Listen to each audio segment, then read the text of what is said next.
I'm lost in your haze where the lights are low, drowning in the depths of your eyes. I'm ready to go. In the shadows we'll find our way. Through the night our love will stay. In your love I'm lost, I'm found. In your heart my hope is bound. Forever I'll be yours, you'll be mine. Lost in your haze, our love will shine.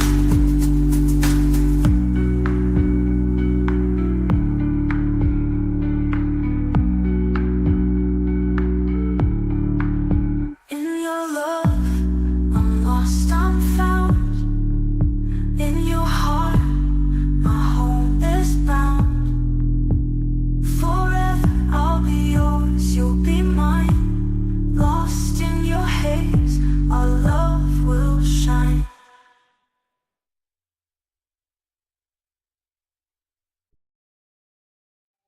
Bom dia. Agora sim, glória a Deus. E você que está acompanhando a gente também de casa, que o poder do Espírito Santo esteja com você. Nós pulamos um dia aqui do nosso estudo devido ao feriado do 1º de maio. Então, hoje será a terceira parte das lições sobre Daniel. Recapitulando, no primeiro dia nós enfatizamos como Daniel trabalha o tema da soberania de Deus sobre a história. O Senhor entregou a Joaquim, rei de Judá. Além da soberania, como ele enfatizou as coisas de Deus. E, em terceiro lugar, como Daniel se entregou a Deus e ficou fiel em meio ao povo de Deus, mesmo que tivesse que pagar um preço alto por isso. Na segundo dia, na nossa segunda palestra aqui, nós trabalhamos o contexto histórico da profecia dos 70 anos. A gente pôde observar aqui, descobrir como havia fora do núcleo de Israel profecias também alusivas à Babilônia. E como Deus, através do profeta, deu uma lição ao povo, até com um ar de ironia. Já que vocês estão amando tanto a Babilônia, então vocês também vão servir a Babilônia como todo mundo. Como todo mundo. E nós terminamos falando do grande problema do culto a Marduk. Marduk era o Deus da hora. Era o Deus que todo mundo queria ter. Era o Deus da prosperidade. Era o Deus que parecia forte. Era o Deus que pescava o Leviatã, o Tiamat, como eles chamavam, com o anzol.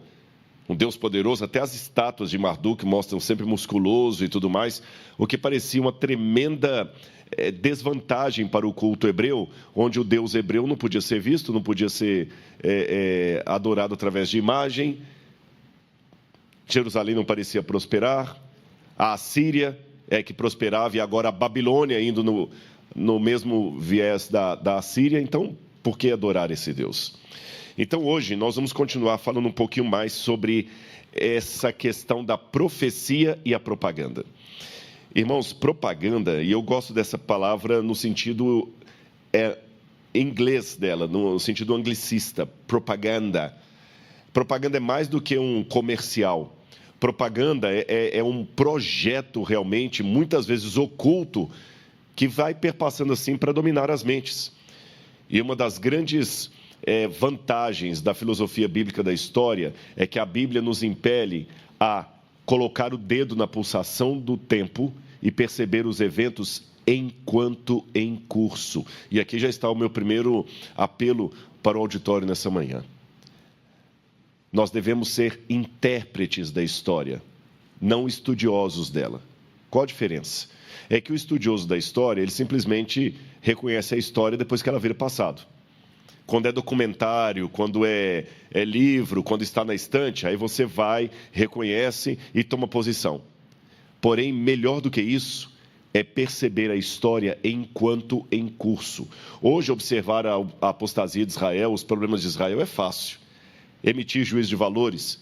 E quando aquilo está acontecendo de novo com cada um de nós? Nós não percebemos.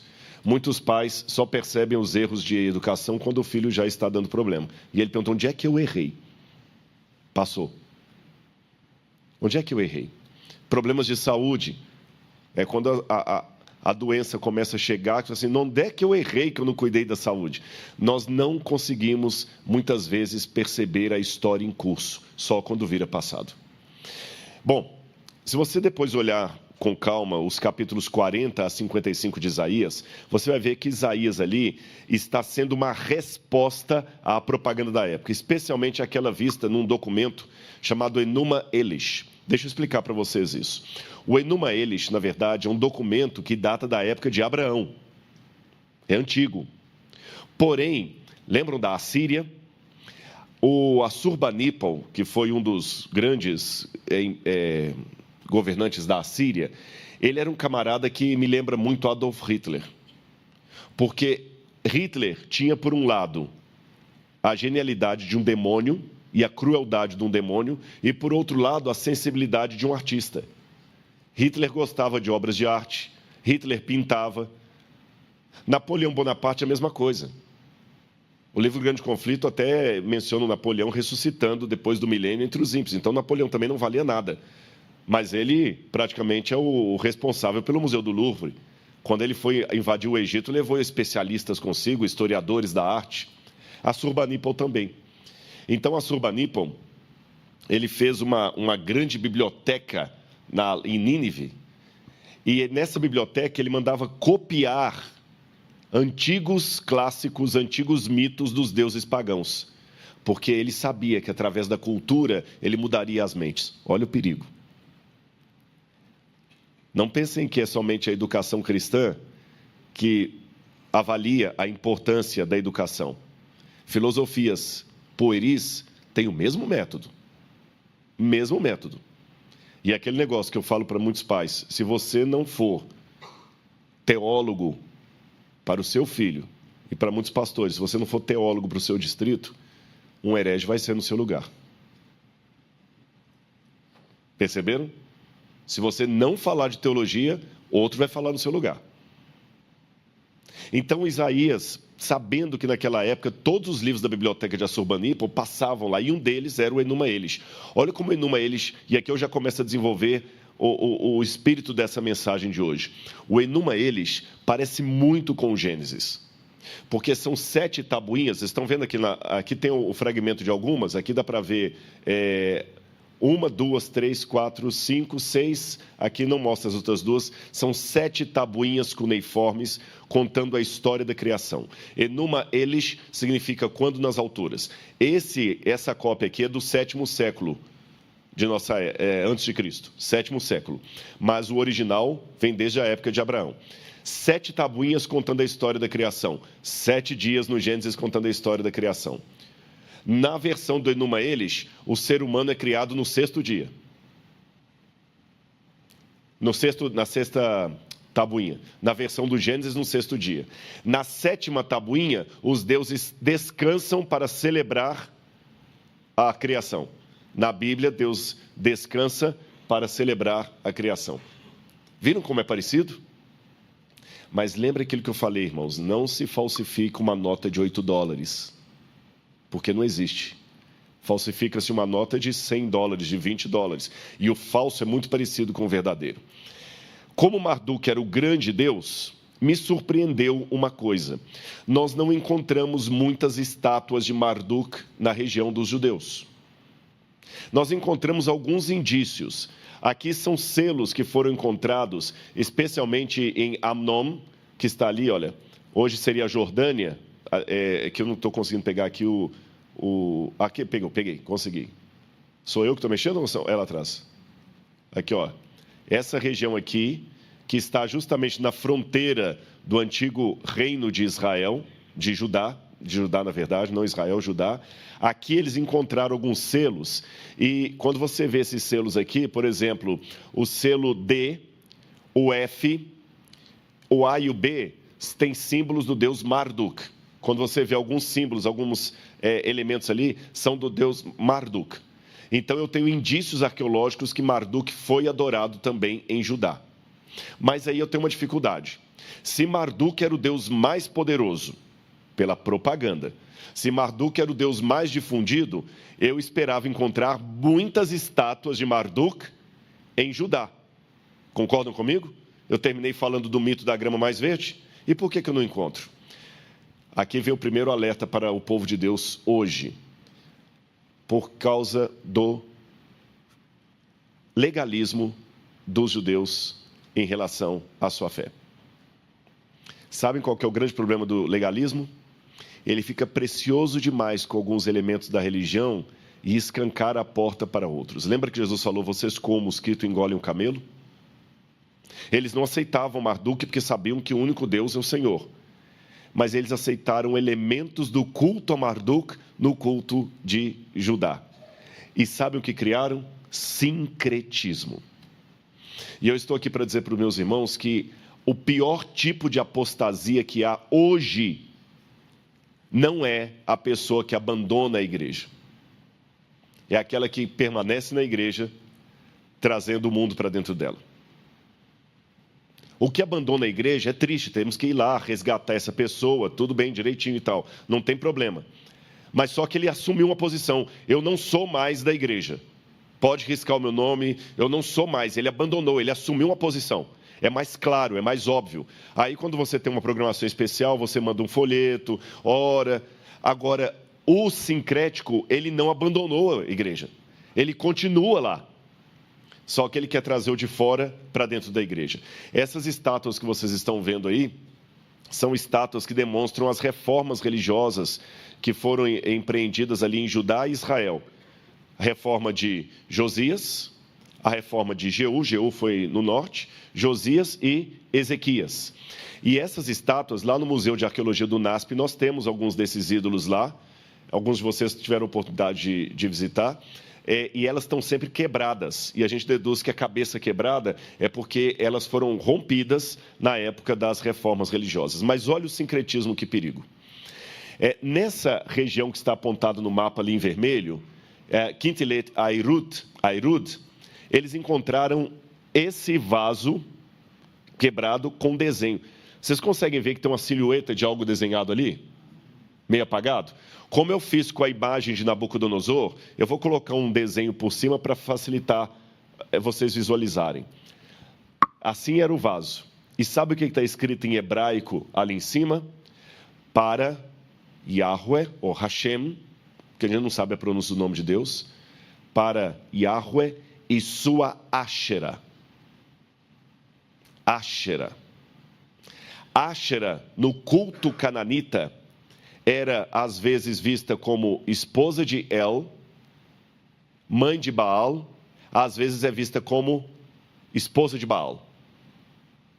E aqui ela é vista como esposa de Yahweh.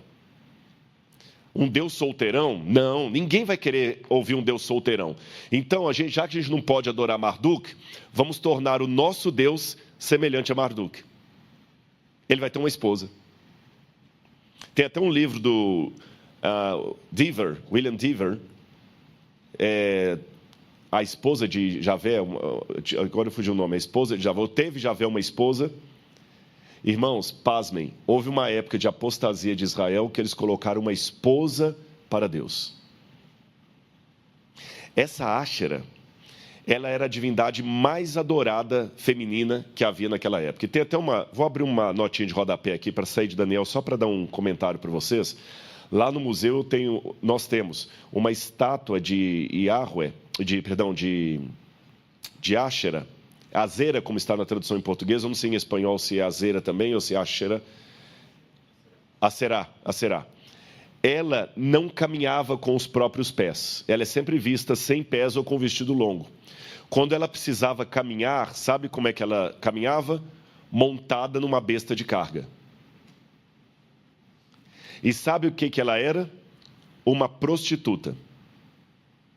E tem um hino ugarítico, a Áshera, entrando no templo de El, para pedir que ele abençoe a construção de um templo e de uma estátua para Baal. Olha que interessante isso. Ela entra no templo de El para requisitar que ele abençoe a construção do templo e da estátua de Baal, para que todo mundo possa adorar a estátua de Baal. E Áshera entra no templo de El, montada no seu animal de carga, na sua besta, e com o seu pão e o seu vinho. E o hino fala o seguinte: todos os que têm fome, comam o pão de Áshera. Todos que têm sede, bebam do vinho de Áshera. Como ela é linda, como ela é sedutora. Isso aqui lembrou alguma coisa para vocês? Você que está assistindo de casa. Apocalipse, capítulo 17. A mulher montada na besta. A interpretação que eu tenho, pastor Bruno, é a seguinte: João, quando viu aquela mulher montada na besta, ele lembrou do culto do Antigo Testamento de Áshera. E o que João entendeu? Porque uma pergunta que a gente faz é o seguinte: o Apocalipse não foi selado como Daniel. Então, uma maneira que eu tenho de saber se a minha interpretação do Apocalipse é correta é se essa interpretação faz sentido naquele tempo. Mas como é que pode fazer sentido para João se ele viveu muito antes daquilo que o Apocalipse estava falando? Da mesma maneira que para nós temos algumas diretrizes do que vai acontecer, mas nós não sabemos os detalhes. Qual a diretriz que João sabia? Assim como no Antigo Testamento o meu povo abandonou o culto a Deus para fazer um culto sincrético com Áshera, a igreja também no futuro abandonará a Cristo para fazer um culto sincrético com a Babilônia. Eu poderia desenvolver mais esse assunto, mas só para os irmãos entenderem. É um dos trabalhos que a gente faz de teologia físico-contextual. De onde vêm os símbolos do Apocalipse? Ficou claro isso para os irmãos? Olha outro aqui. Herbert Elcom. Eles encontraram também um túmulo onde o sujeito colocou a mão ali, olha, dizendo adorador de Yahweh e sua Áshera. E ele tem lá, tem até a tradução, está escrito lá. O príncipe Uriarro, ele diz assim: o príncipe Uriarro escreveu: bendito seja Uriarro por Yahweh e sua, está errado o português ali, e sua Áshera, pois de seus inimigos ele os salvou. Está escrito aqui em cima, nessa parte, parece uns rabiscos, mas isso aqui é a inscrição hebraica. Paleo-hebraica, não o hebraico que aprende na teologia. Outra coisa que me chamou bastante atenção. Em 2020 ou 2021, eles encontraram a 8 quilômetros do Templo de Jerusalém, pertíssimo, 8 quilômetros, um templo pagão. Esse aí, ó. Hoje está um pouco modificado porque, no passado, quando eles descobriram esse templo, foi acidentalmente. Israel estava fazendo um trabalho de rodovia, de construção, quando esbarraram em algo arqueológico. Então, tem uma coisa que a gente chama de arqueologia de resgate. O Brasil não tem muito isso, nem os países da América do Sul, porque nós somos novos. Então, o máximo que vai encontrar é assentamento indígena, ou da época colonial. Mas lá não, você meteu a escavadeira aqui e vai achar uma fortaleza romana de 2000 anos. Mas só que o progresso não pode parar. Você está construindo a divisão sul-americana aqui, encontra um negócio, vai... Mas dependendo da importância do achado arqueológico, eles podem suspender a construção ou adaptá-la. Nesse caso aqui, o que eles fizeram? Lá está, olha, Tel Motsá é o lugar onde eles encontraram esse templo. Estão vendo lá? Tel Motsá. 8 quilômetros está o templo de Jerusalém. Muito perto. Então, o que eles fazem? Eles construíram por cima a rodovia, vocês entenderam? Fizeram uma ponte. Aí você tem a arqueóloga, a Anne, ela está mostrando o altar pagão da época. E o que me chamou a atenção é que esse altar pagão, que estava no templo pagão de Tel Motsá, ele era feito com pedras brutas, como Deus ordenou que os altares dele deveriam ser. Para algumas coisas são preciosos, para outras não. Como o mosquito, engolem o camelo. Eu não sei se Jorge, se alguém me ajuda aí, se é um vídeo. Pode tirar o som, eu só quero o vídeo só, por favor. Não sei se vai passar. Não passou?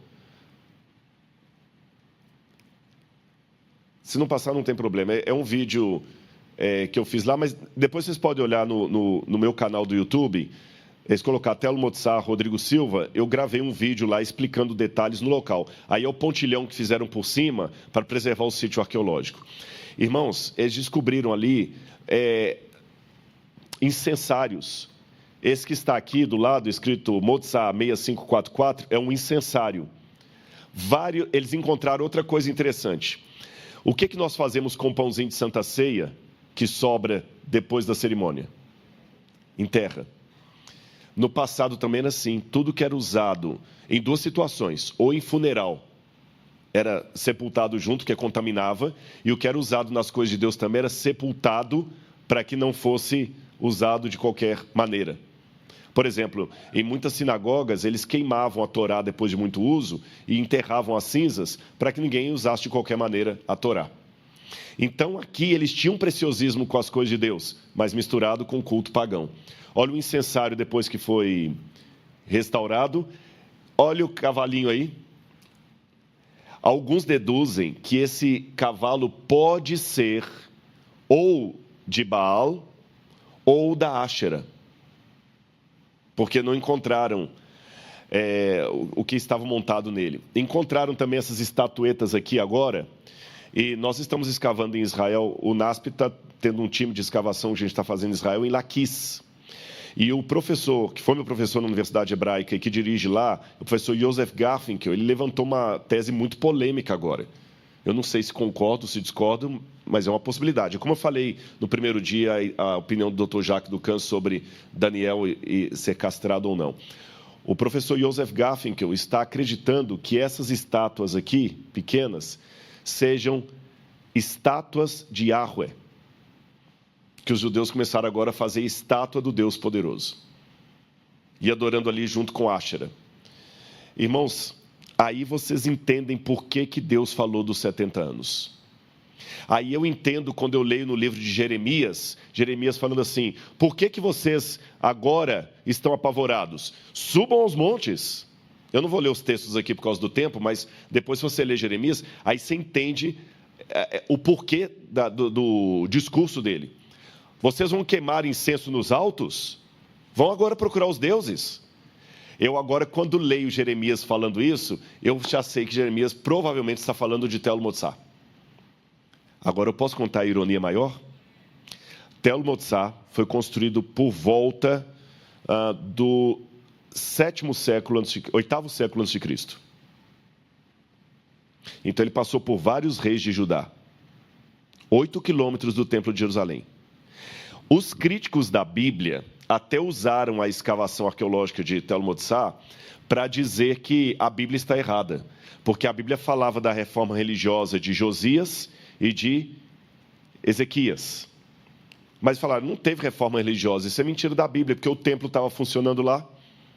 Entenderam a posição dos críticos? A arqueologia desmentiu a Bíblia. Eu falei assim, não, senhor, só se desmentiu a Bíblia de vocês.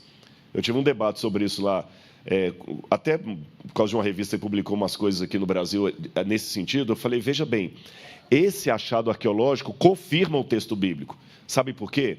A Bíblia, em momento algum, disse que a reforma religiosa de Josias e Ezequias deu certo.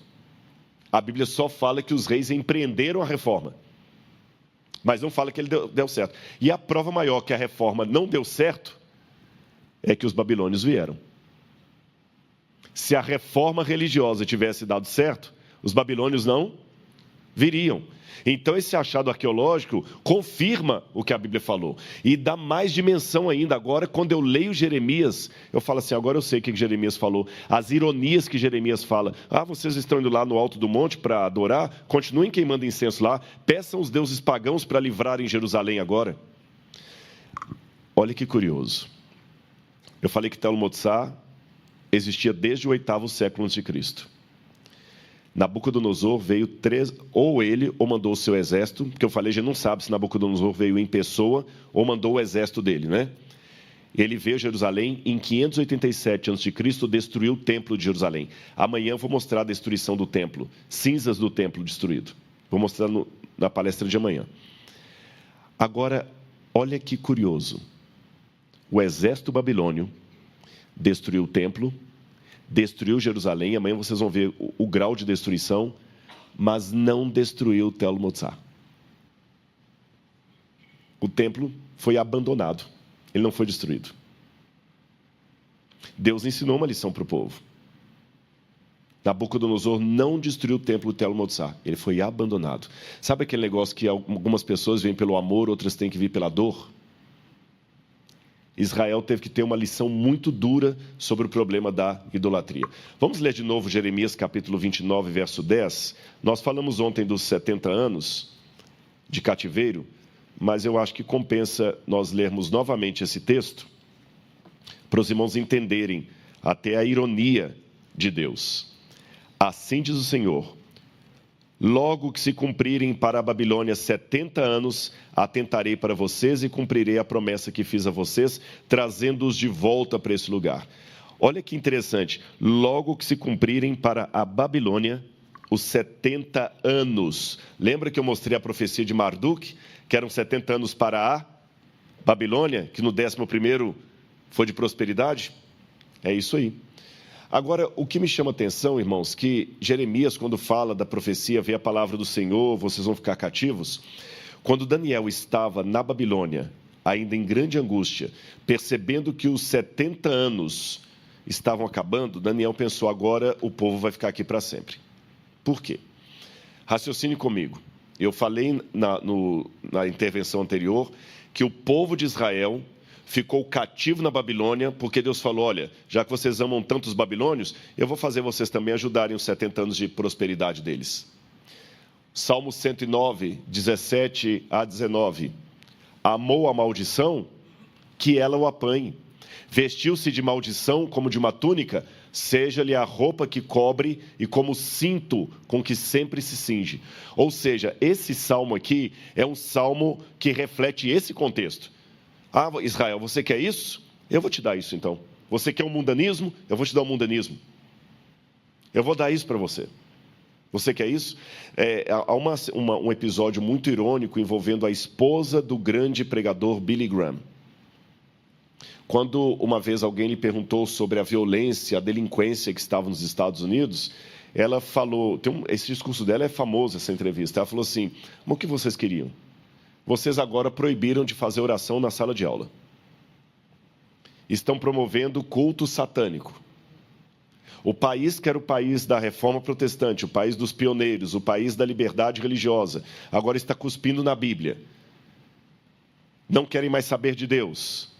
Não fazem mais o culto doméstico. O que vocês querem? Vocês estão recebendo apenas aquilo que vocês pediram a vida toda. Vocês, com os atos, estão pedindo para Deus ir embora. Ele foi embora e tirou a proteção dos Estados Unidos.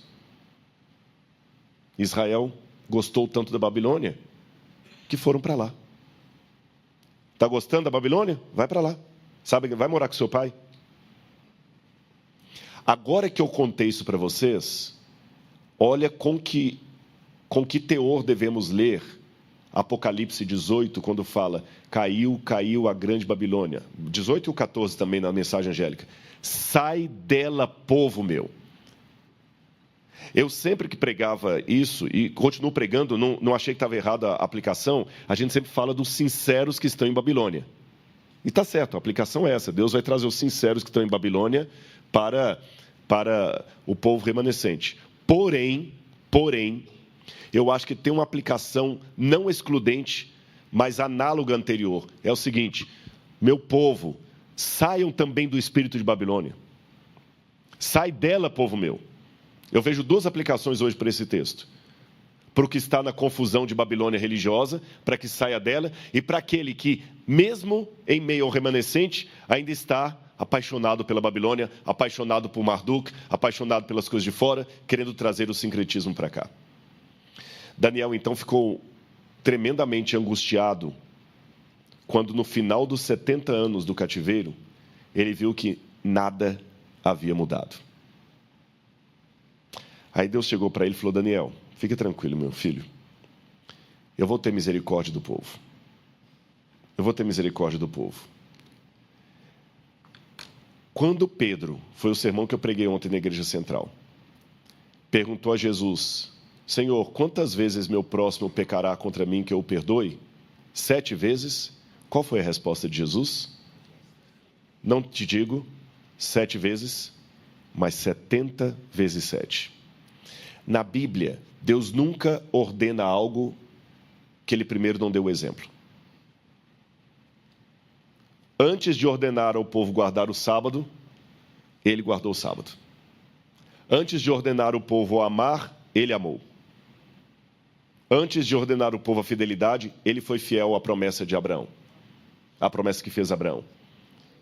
E quando ele vira para Daniel e fala: Daniel, eu vou dar uma chance para o povo se arrepender. 70 vezes 7. 490 anos das 70 semanas. O que são as 70 semanas, se não? 70 vezes 7. O que Jesus respondeu para Pedro é uma miniatura do que ele mesmo estava fazendo pelo povo de Israel. Agora, como eu falei no início desse sermão, de nada adianta estudar a história se eu não me tornar um intérprete dela. De nada adianta estudar o passado se eu não colocar o dedo na pulsação do tempo e perceber os riscos que eu estou enfrentando hoje. O que nós podemos aprender sobre isso? Jesus ainda não voltou para nos dar uma chance de misericórdia. Mas a paciência de Deus tem seu limite. E quem sabe eu posso terminar hoje com um apelo para todos nós, incluindo com força esse que vos fala. Sai dela, povo meu, para que você não seja cúmplice dos seus delitos, nem participe da sua destruição. Porque Babilônia caiu. Sai dela, povo meu. E no culto de amanhã, nós vamos encerrar essas lições, mostrando qual é a esperança do povo de Deus em meio à Babilônia. Que Deus abençoe a todos. Vamos ficar em pé e fazer oração?